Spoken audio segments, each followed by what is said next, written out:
What's going on, guys? So I've officially had the Sierra for one full day, and so in my opinion there's some must-do things when you buy a new-to-you truck. So for starters, we want to ensure that everything is in proper working order to drive this thing, right? We want to make sure all our lug nuts are on tight, make sure our tie rods and ball joints aren't about to explode, and then of course we want to start fresh by changing the oil, get everything nice and clean. Our first ownership experience should be a hands-on checking everything, and this truck does have a check engine light, which he said was a O2 sensor, which I believe because it runs and idles perfect. It's just got a check engine light, so when we go down to get the oil, we will get that checked. First day of ownership, I'm absolutely loving it. Be serious, treat me right. Anyways, let's go ahead and run down to O'Reilly's, get some oil, get that check engine light ran. All right, boys, got my oil, my filter, and we picked up an O2 sensor. It was what the guy said it was. 120 bucks for that mug. Anyways, I'll catch back up with y'all at the farm. So this might seem weird, but I think this is something that a lot of people overlook checking. Like, you just bought this vehicle, you don't really know anything about it. It could have loose lug nuts and you could be cruising down the road and all of a sudden not have a wheel attached to your truck anymore. So I like to do this just on the safe side. It's a good idea to just go ahead and check all your lug nuts. So I'm gonna go check the rest. These right here, nice and snug. Ooh. We've definitely got some play in our tie rods or the steering system. I think it's that tie rod right there, to be honest. It looks a little rough.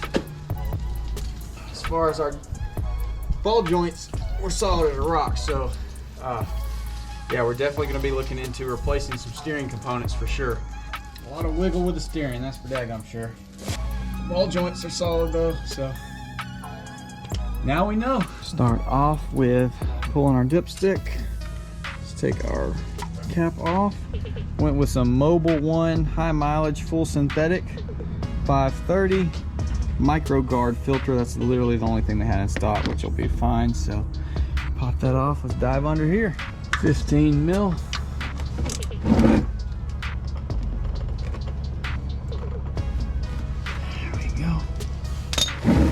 It's about to be some nasty stuff come out of this joint. Here to tell y'all.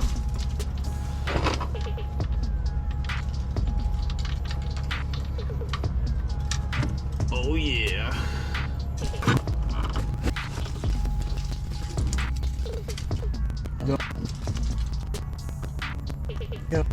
That should have got some brake clean to clean all this junk up so we can see exactly what is leaking or what's been here forever and that kind of thing. But it's not bad under here at all.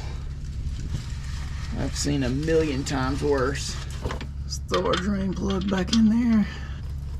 Snug that up real good. I just like the pre-oil filters. You don't got to always look in your filter, make sure there's not any debris in there though, because I've gotten them before and they had junk in there and would definitely not have been good had I installed them. Put some in the middle. You shouldn't go overflowing like that, but it's not gonna ruin the truck if you do. So get your seal all nice and oiled up so it can adhere properly. Let's throw this mug in. Make sure your old seal is not still on the engine, because that would not be good. You will have a major leak.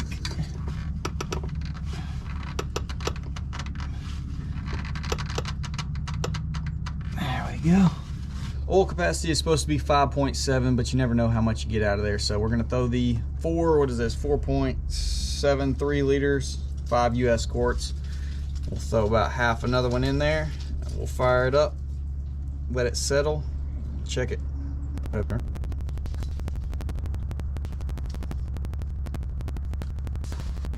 and throw about half of this in there. So we did put some in the filter, if you remember. So just make sure, like always, that it didn't go into a alternate universe.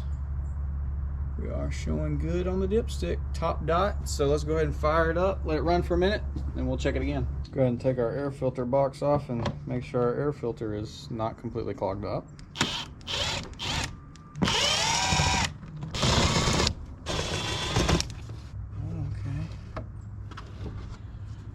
It's not filthy. Definitely gonna pull some of this carcass hair out of it. It's a little dirty.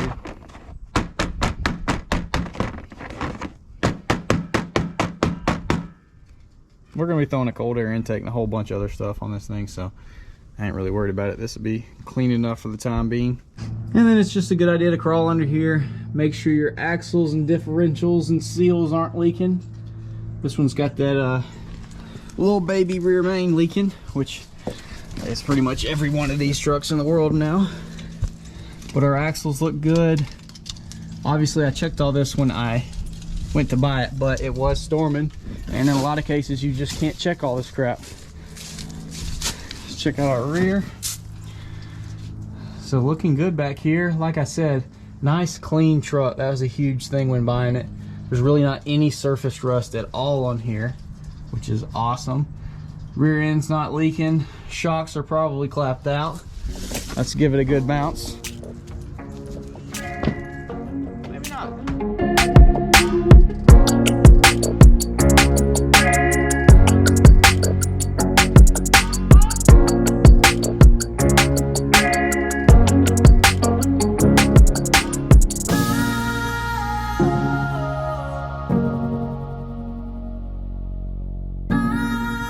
First mod going in.